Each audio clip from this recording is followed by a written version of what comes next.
بن ایاز رحمۃ اللہ علیہ ڈاکو تھے۔ ایک دن گزر رہا تھا تو ایک قاری صاحب آیت پڑھ رہے تھے۔ آپ فرماتے ہیں میرے دل میں بات اثر کر گئی۔ فرماتے ہیں میں فوراً وہ آیت سنی تو میں رویا، اور میں وہ حافظ صاحب کے پاس چلا گیا، ان سے اجازت لی، ان کے کمرے میں داخل ہوا۔ میں نے کہا آپ نے ابھی آیت پڑھی ہے کہ اللہ سارے گناہ معاف کر دے گا؟ تو جس بندے نے کئی سال ڈاکے ڈالے ہوں، اگر وہ بندہ بھی سچے دل سے توبہ کرے تو اللہ معاف کر دیتا ہے۔ تو حافظ جی کہنے لگے میں کون ہوتا ہوں تمہیں کوئی تفسیر بتانے والا؟ میں نے تو قرآن کی آیت پڑھی ہے، میرا رب کہتا ہے لا تقنطوا من رحمت اللہ، تم نے مایوس نہیں ہونا، تم آ جانا، معافی مانگ لینا، اللہ سارے ہی گناہ معاف فرما دے گا۔ فضیل بن ایاز کہتے ہیں میں نے کہا ختم ہو گئی بات، توبہ بھائی۔ واپس آیا تو وہ میرے ساتھ جو تھے نا، ان سے میں نے کہا سردار نیا تلاش کر لو بھائی، توبہ کرنی اب تم کوئی اور سردار تلاش کر لو۔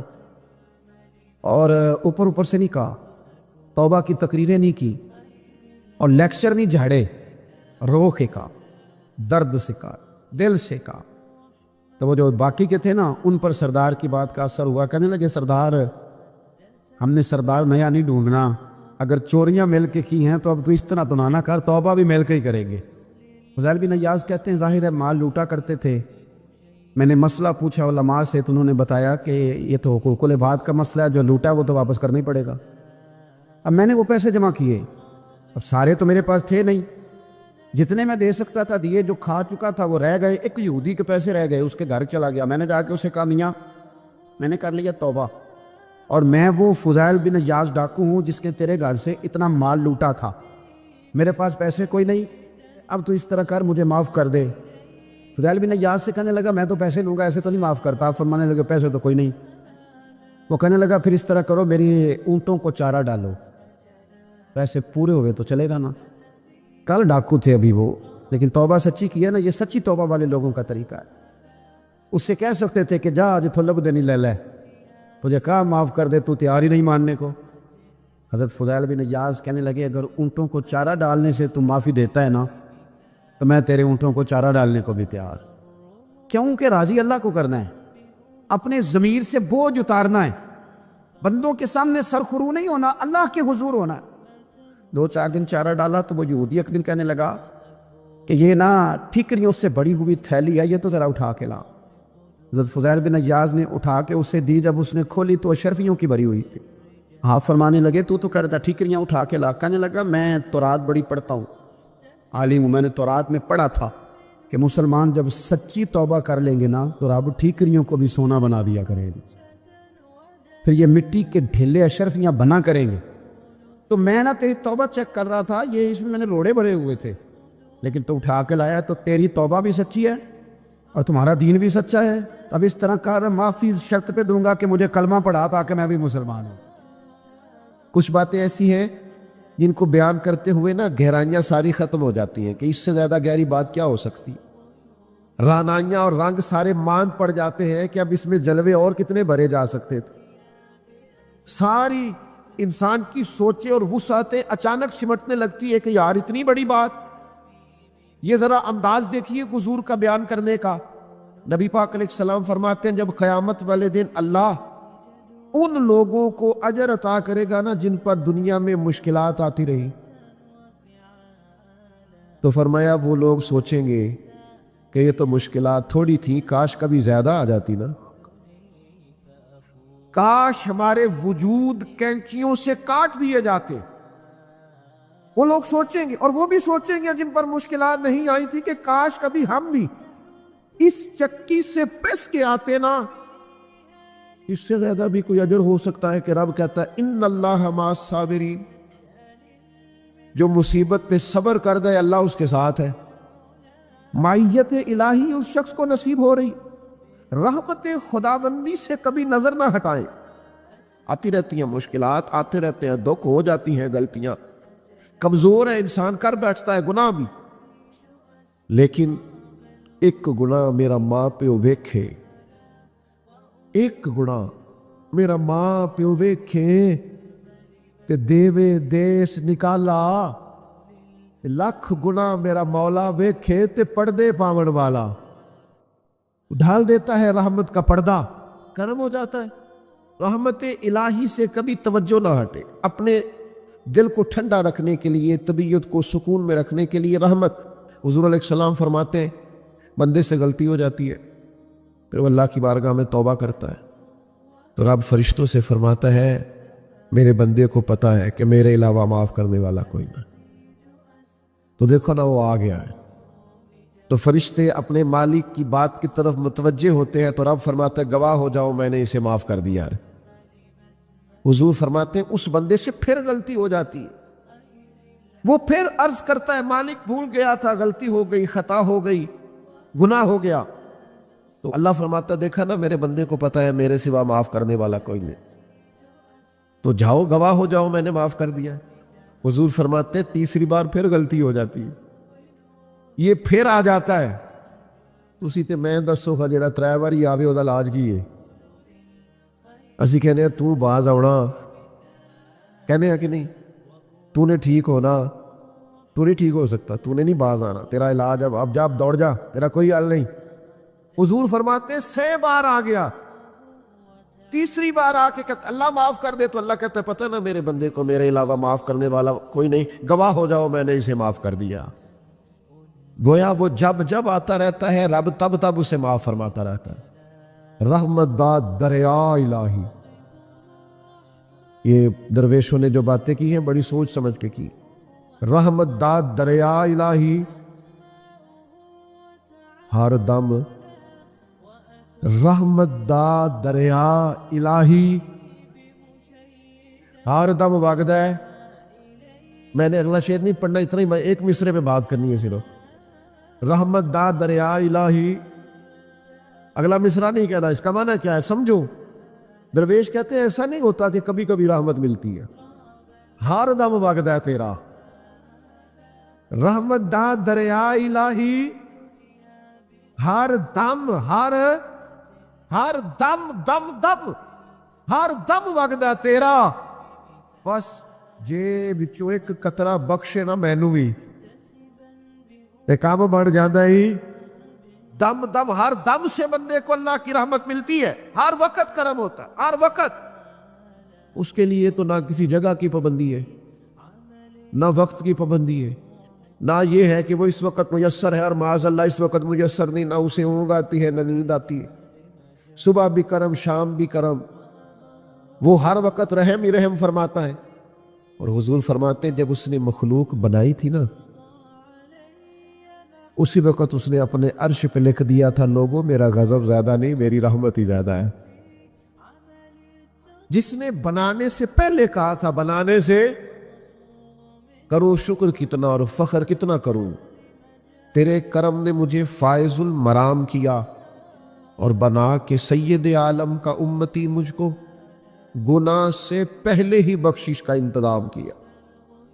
جب حضور کا امتی بنایا تھا نا تو گناہ تو بعد میں کرنے تھے نا، امتی بنا کے بخشش کا بندوبست پہلے کر دیا ہے۔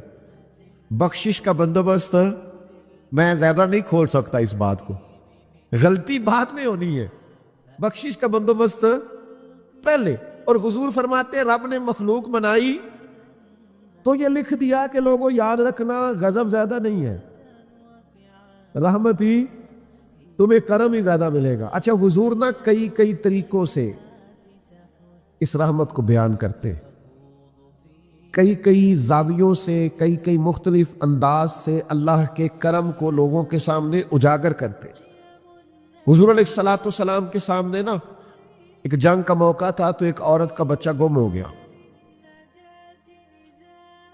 یہ نا ساری گھنٹیاں بج جاتی ہیں اگر کوئی بچہ گم ہو جائے، جتنی گھنٹیاں ہوتی ہیں نا، دل کی بھی، روح کی بھی، کانوں کی بھی، ساری گھنٹیاں ہی، مطلب آپ فوری طور پر جو لٹک جاتے ہیں نا زمین آسمان کے بیچ کے، بچہ بڑی دیر سے بیل ہی نہیں رہا، وہ جو ایک وقت ہوتا ہے نا وہ پل صراط پہ گزرتا ہے، یہ آسان ڈاکٹر کہہ دینا رپورٹ کرا لو مجھے فلانے سخت موذی مرض کا ڈر ہے، تو وہ رپورٹ کرانے کے بعد جو اس کے نتیجے کا انتظار ہوتا ہے نا،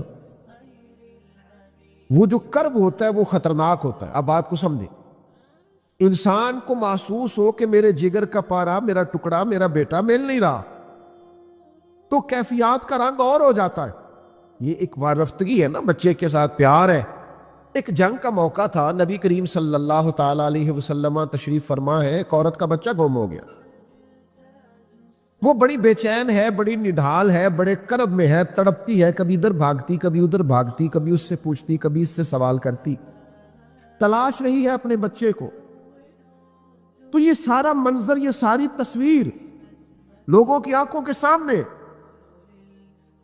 تو اس کرب کو ہر شخص محسوس کر رہا تھا، اس کی کیفیت کو ہر آدمی اپنی آنکھوں سے دیکھ رہا تھا.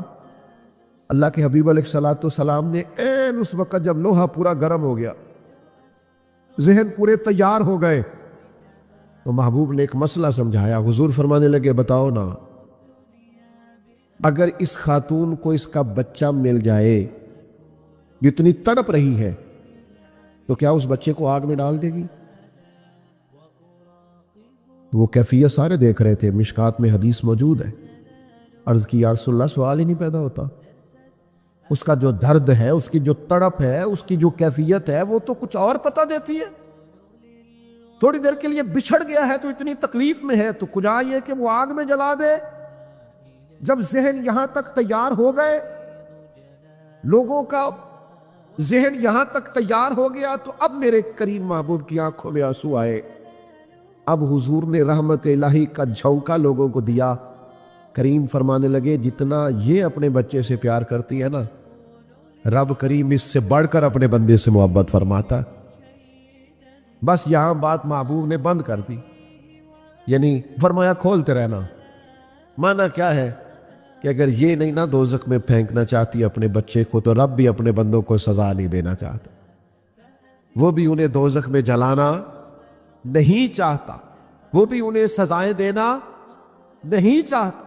بھائیو یاد رکھیے گا اور سمجھیے گا، اپنی توجہ ہر وقت اپنے مالک کے کرم کی طرف رکھے، ہر وقت اللہ کی عطا کی طرف. یہ جو مایوس لوگ پھرتے ہیں نا، اور مایوس باتیں کرتے ہیں، اور یہ جو کہتے ہیں کہ میں بڑا تھک گیا ہوں اور میں بڑا تنگ آ گیا ہوں اور اب مجھے لگتا ہے کہ یہ چیزیں میرے کنٹرول میں نہیں آئیں گی، اور حضرت میں نے بڑی کوشش کی، جو قدم آگے لے جاتا ہوں وہی میرا پیچھے ہوتا ہے. اور بعض کہتے ہیں جی میرے ساتھ ہی ایسا کیوں ہوتا ہے، آخر میں ہی ساری زندگی اس طرح کیوں ہوں، فلاں جگہ بھی ناکام ہوا، فلاں جگہ بھی.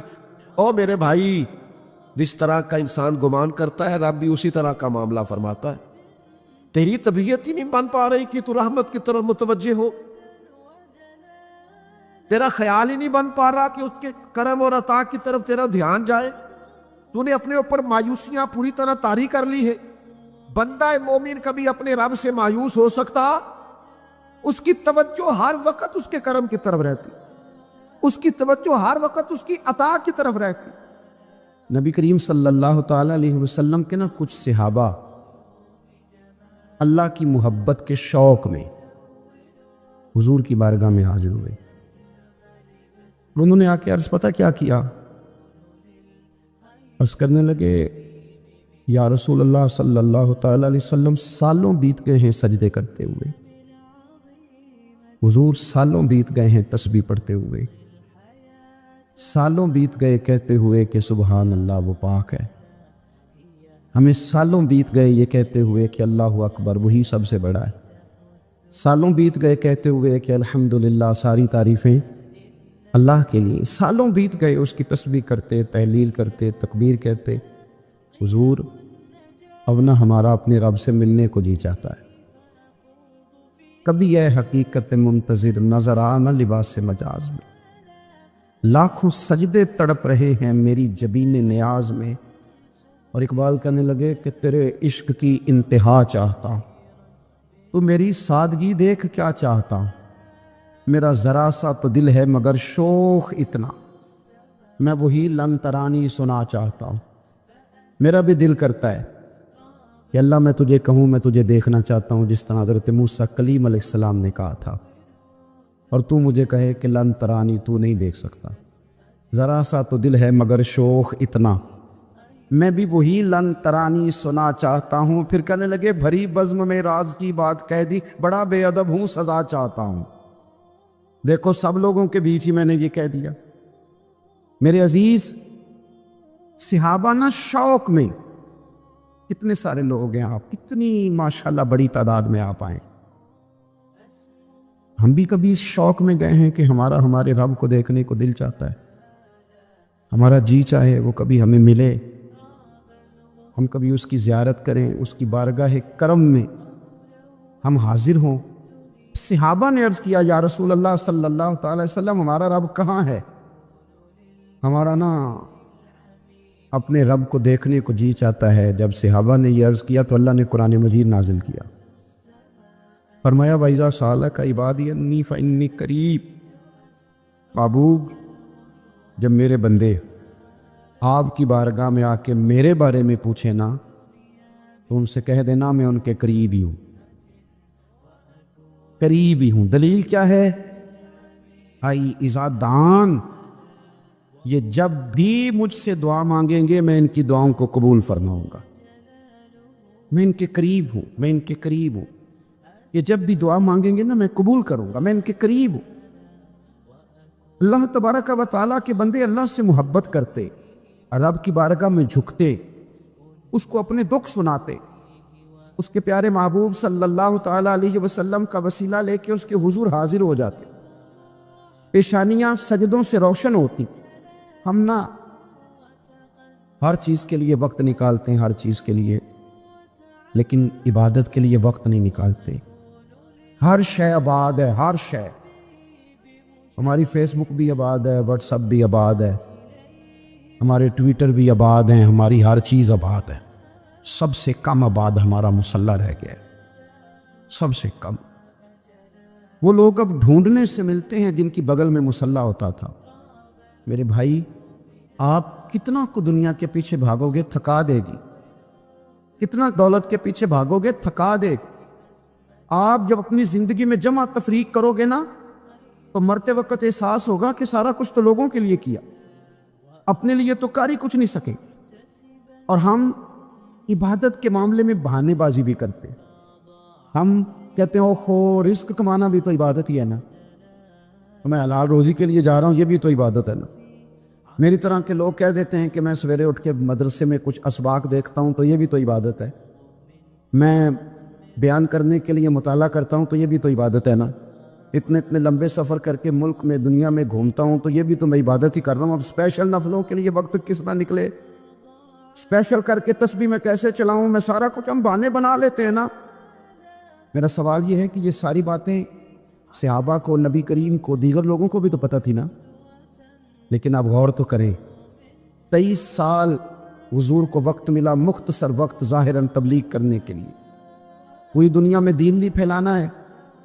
گھر میں 11 ازواج ہے، 4 بیٹیاں ہیں، ان کی اولادیں، سارے کام کاج بھی دیکھنے، لیکن سیدہ طیبہ طاہرہ حضرت عائشہ صدیقہ رضی اللہ تعالیٰ عنہ فرماتی ہیں سارا دن تبلیغ کرتے، ہر غلام کے دکھ سنتے، گھر میں آتے تو اپنے گھر والوں کا خیال کرتے، کام میں ہمارا ہاتھ بٹاتے۔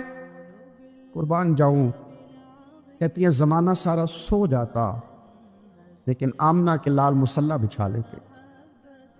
دنیا سو گئی، ساری سب سو گئے، جو خدام تھے، وہ جو غلام تھے وہ سو گئے۔ صحیح مسلم میں لفظ ملیں گے، سیدہ پاک فرماتی ہیں او میرے نبی کے غلاموں، میں نے یہ رنگ بھی دیکھا ہے کہ حضور نے اتنا کھڑے رہے، اتنا قیام کیا، اتنا قیام کیا کہ مقدس پیروں میں ورم آ گئے، سوج گئے پیر، اتنے بڑے۔ دل پہ ہاتھ رکھ کے نہیں بتا سکتا کہ میرے کبھی نماز میں پیر سوج گئے، کوئی نہیں بتا سکتا۔ بچوں کی روٹی کماتے تھک گئے بات الگ ہے، ہم سیر کرنے گئے تو تھک گئے بات الگ ہے، لیکن عبادت میں یہ بھی تو مسلم شریف ہے نا، یہ بھی تو دین ہے نا، یہ بھی تو حضور کی سنت ہے، یہ بھی تو وہ چیز ہے جو کریم کی آنکھوں کی ٹھنڈک ہے۔ سیدہ فرماتی ہیں پیروں میں ورم آ گئے، اور ساری رات ہی حضور نے نماز پڑھی اور ایک ہی آیت بار بار دہرائی۔ مسجد نبی میں بلال حبشی نے فجر کی اذان دے دی اور حضور ابھی مصلی پہ تھے، کریم فارغ ہوئے، میں نے عرض کی یا رسول اللہ صلی اللہ علیہ وسلم آپ کے تو صدقے اللہ اگلے پچھلوں کے گناہ معاف کرے گا، تو آپ اتنی آہوزاری کیوں فرماتے ہیں؟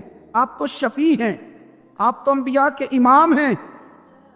تو حضور نے فرمایا عائشہ تم نے گنوایا ہے نا میرے اللہ کی مجھ پر کتنی رحمت ہے، افلا اکونا عبدن شکورا، فرمایا اگر اس نے اتنی نعمتیں دی ہیں تو کیا میں اس کا شکر گزار بندہ نہ بنوں؟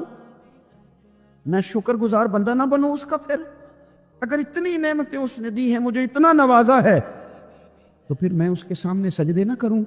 او میرے بھائی، بڑے قابل فخر لوگ ہیں ہم کہ ہم نبی پاک کے غلام ہیں.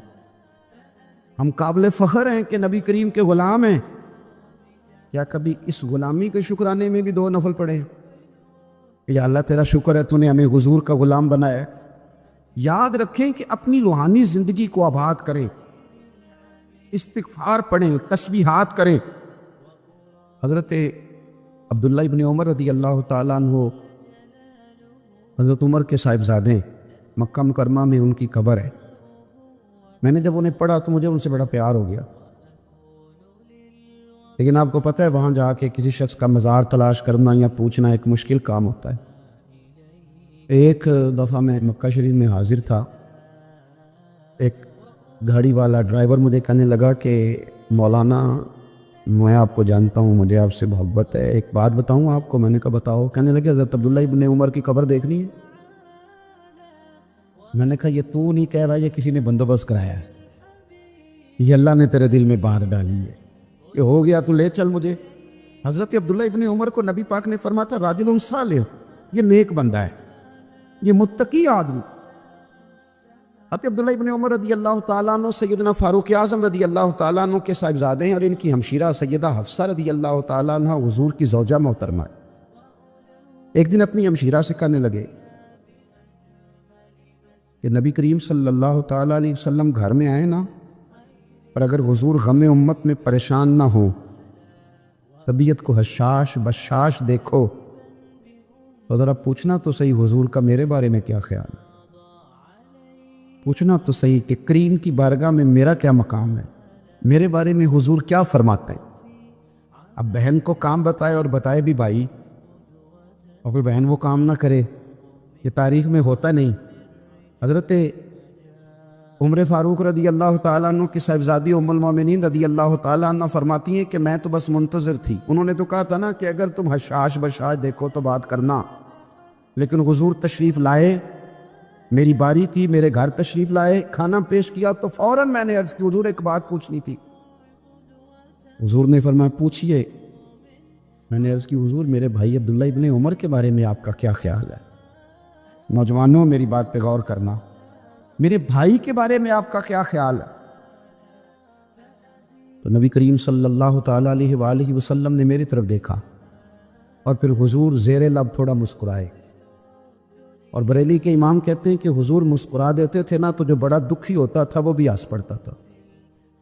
اب سوال پیدا ہوتا تھا کہ پھر تو اس مسکراہٹ کے لیے انتظار کرنا پڑتا ہوگا کئی مہینے کہ حضور مسکرائیں تو رونے والے ہنسیں. تو اعلیٰ حضرت فرماتے ہیں نہیں، انتظار نہیں کرنا پڑتا، یہ مسکراتے رہنا تو حضور کی عادت ہے. جس کی تسکین سے روتے ہوئے ہنس پڑے، اس تبسم کی عادت پہ لاکھوں سلام. یعنی یہ تو عادت ہے حضور کی مسکراتے رہنا، اس کے لیے انتظار نہیں کرنا پڑتا. بھائیو آپ خیال رکھیں گے، غور کریں گے. حضرت عبداللہ ابن عمر رضی اللہ تعالیٰ عنہ کے بارے میں پوچھا تو سیدہ فرماتی ہیں کہ نبی کریم صلی اللہ تعالیٰ علیہ وسلم نے زیر لب مسکرائے اور فرمایا حفصہ تیرا بھائی ہے تو اچھا،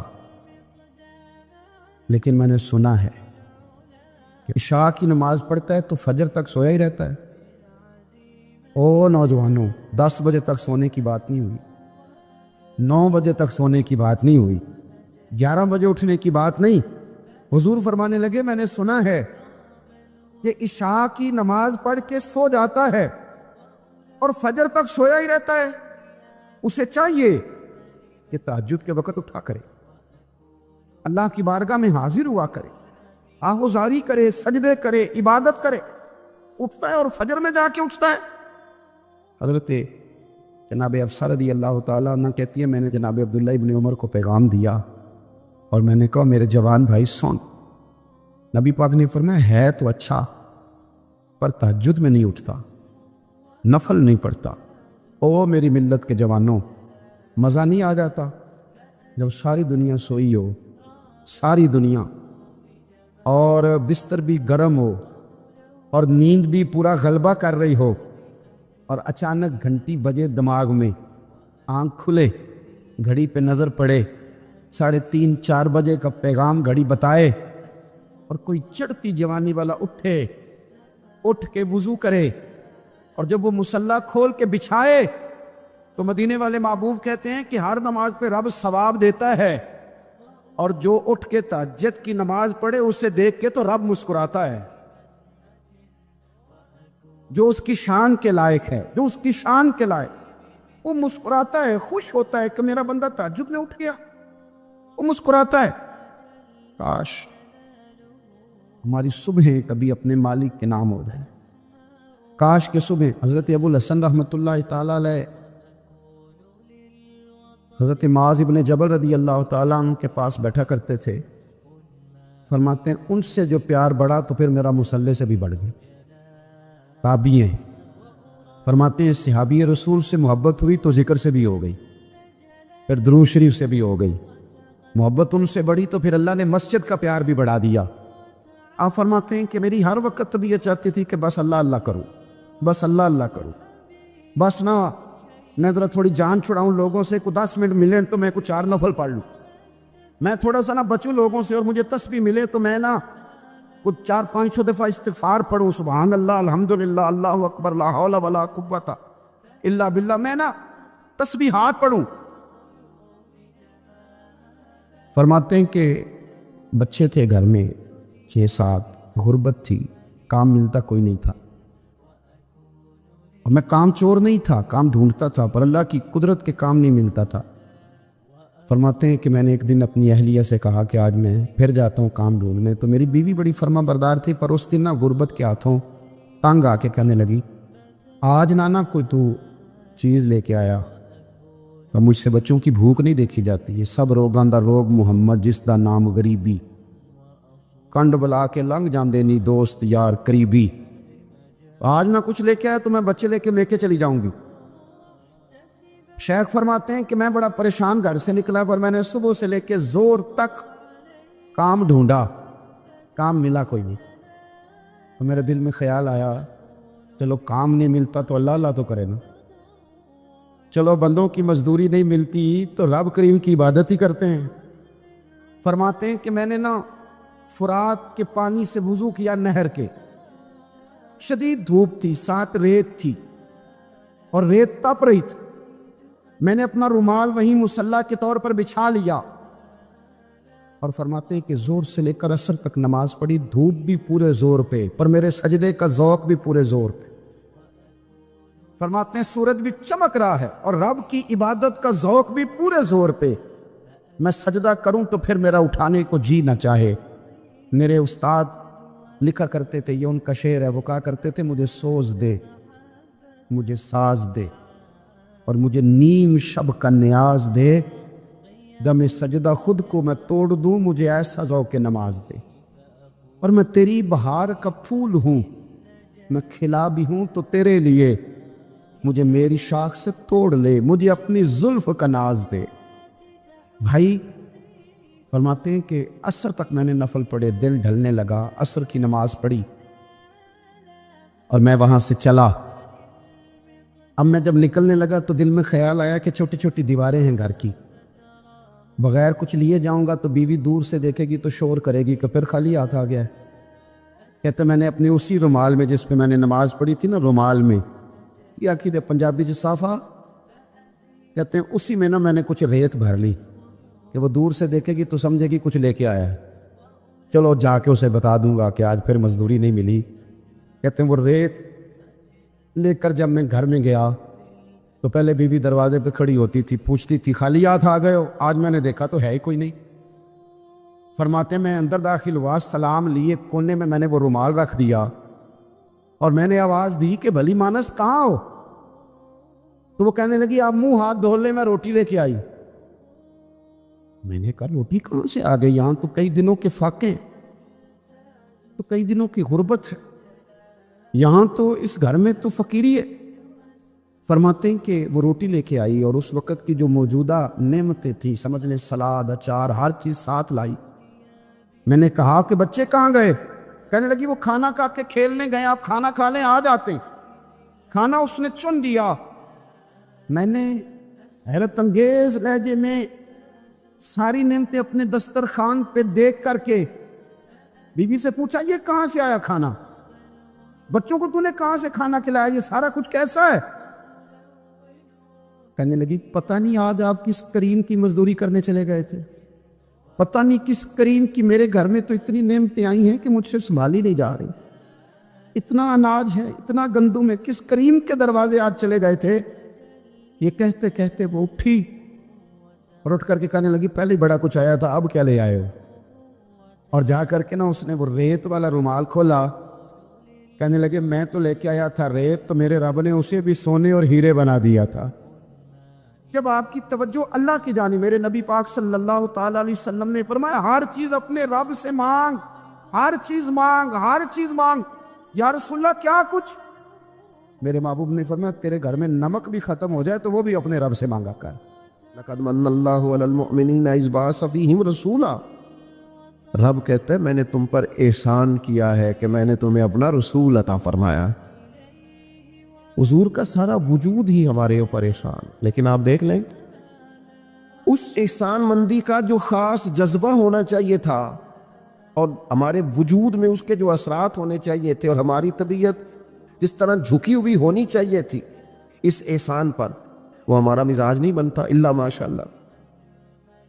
اللہ تعالیٰ کے احسانات ہیں، نبی پاک کے احسانات ہیں، پھر علماء، مشائخ، قرآن مجید کے تراجم، تفاسیر، احادیث کی شروحات لکھنے والے، ہمیں سمجھانے والے، جو ہمیں اللہ رسول سے جوڑتے ہیں، جو ہمیں وہ رستہ دکھاتے ہیں، ان لوگوں کے احسانات ہیں، ہمارے اساتذہ کے احسانات ہیں۔ اور دنیاوی احسانوں میں سب سے بڑھ کر جو ہمارے اوپر احسان ہے وہ ہمارے والدین کا ہے۔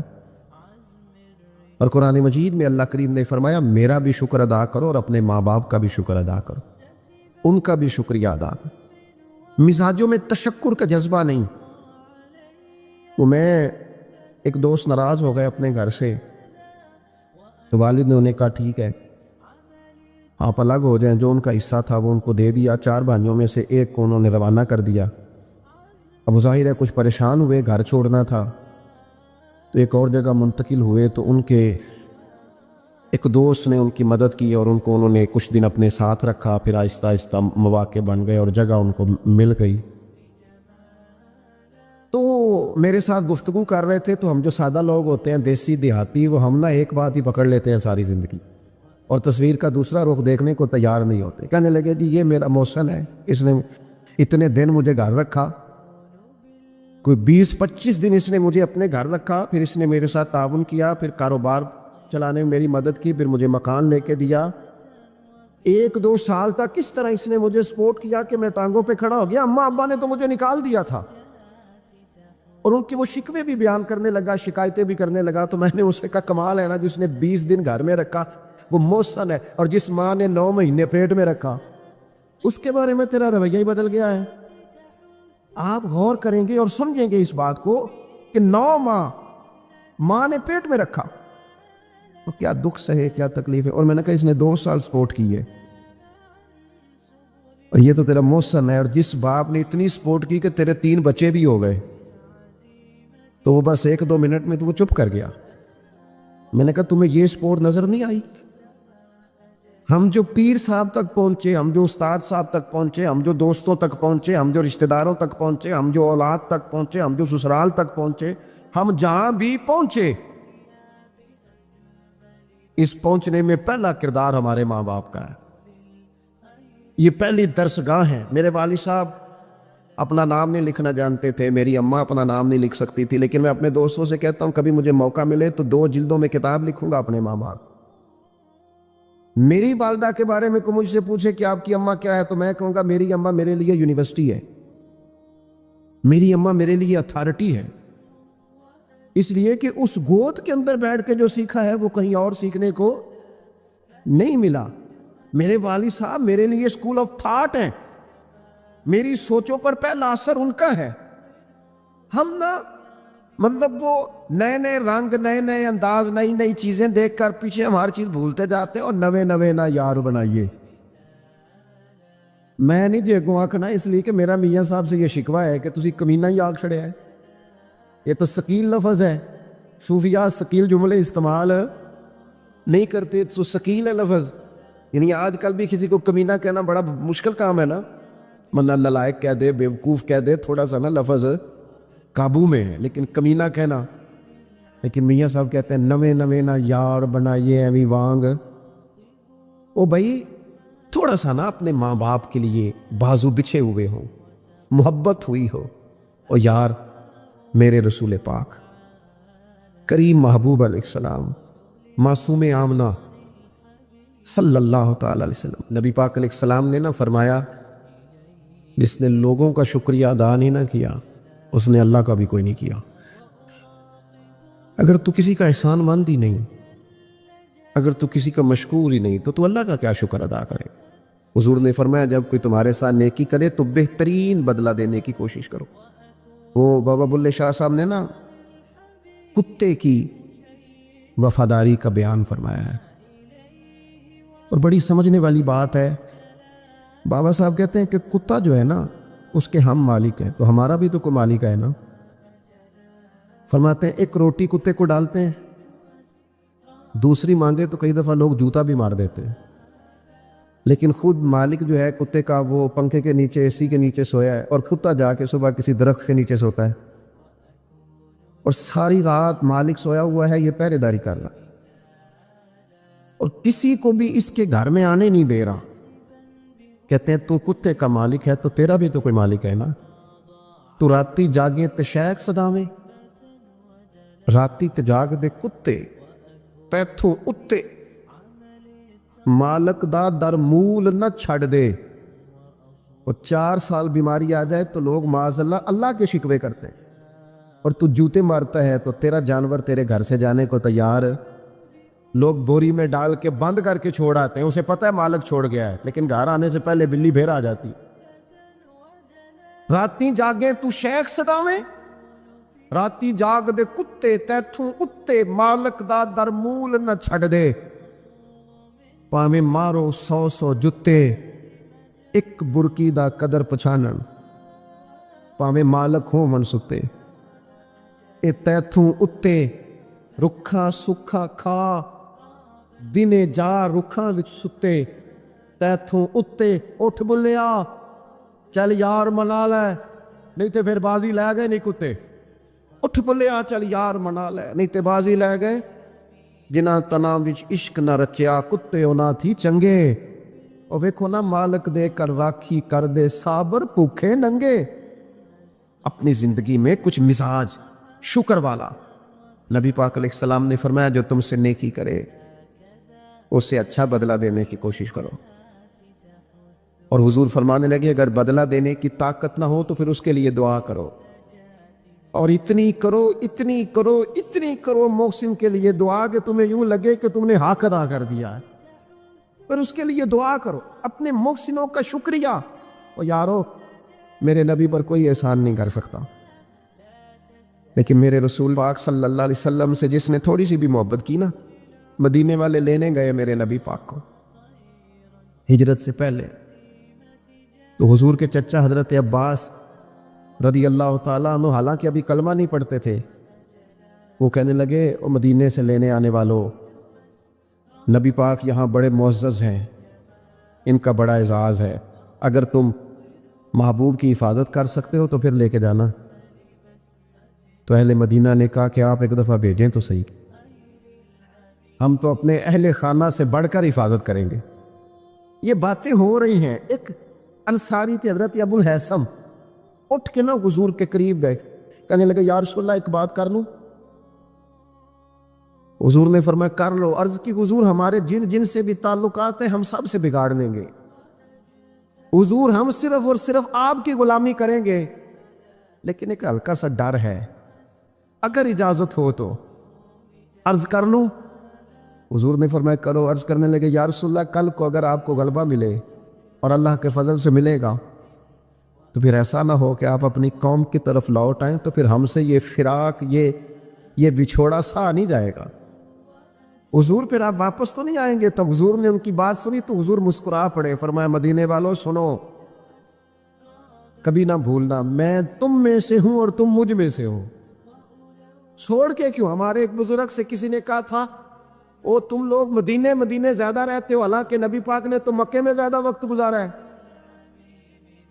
63 سالہ عمر مبارک میں سے 53 سال مکے میں گزارے، مدینہ طیبہ میں تو صرف 10 سال گزارے اور تم ہر وقت مدینہ کرتے ہو.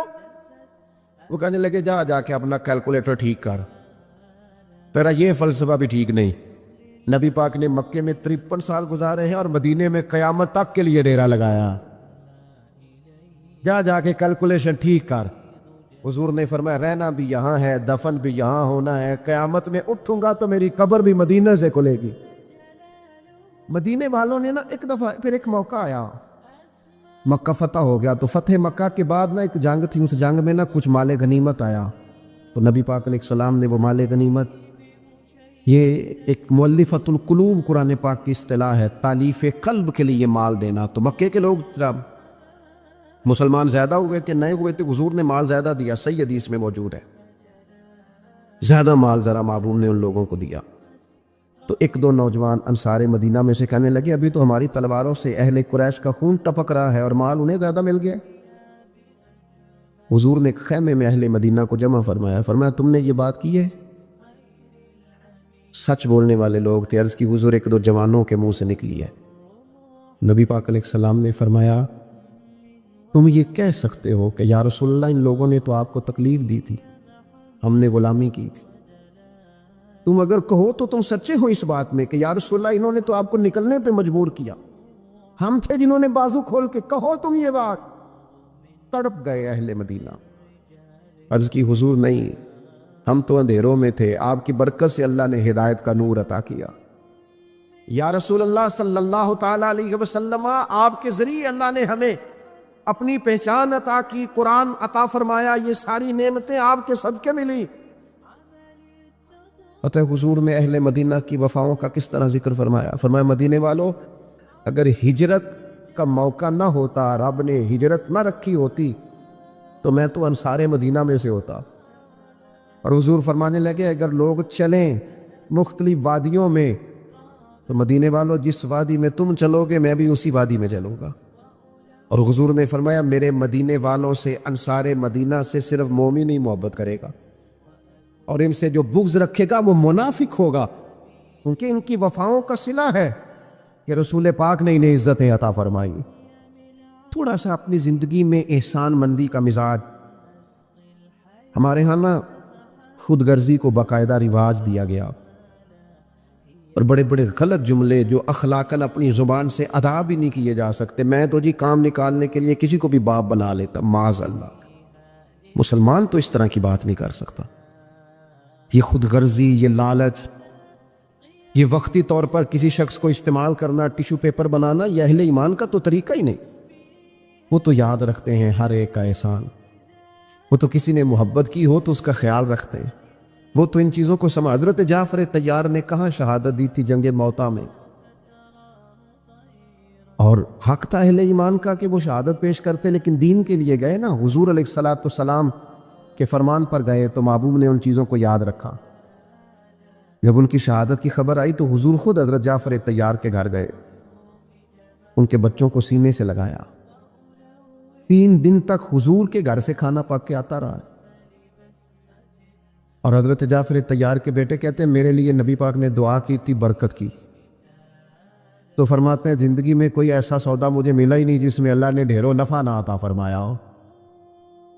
لیکن ان کی اہلیہ حضرت جعفر طیار کی گھر والی رو پڑی. عرض کی یا رسول اللہ صلی اللہ تعالی علیہ وسلم اب میرے بچوں کا کیا بنے گا؟ والد کا سایہ اٹھ گیا، لیکن اسلام کسی کا حق نہیں رکھتا.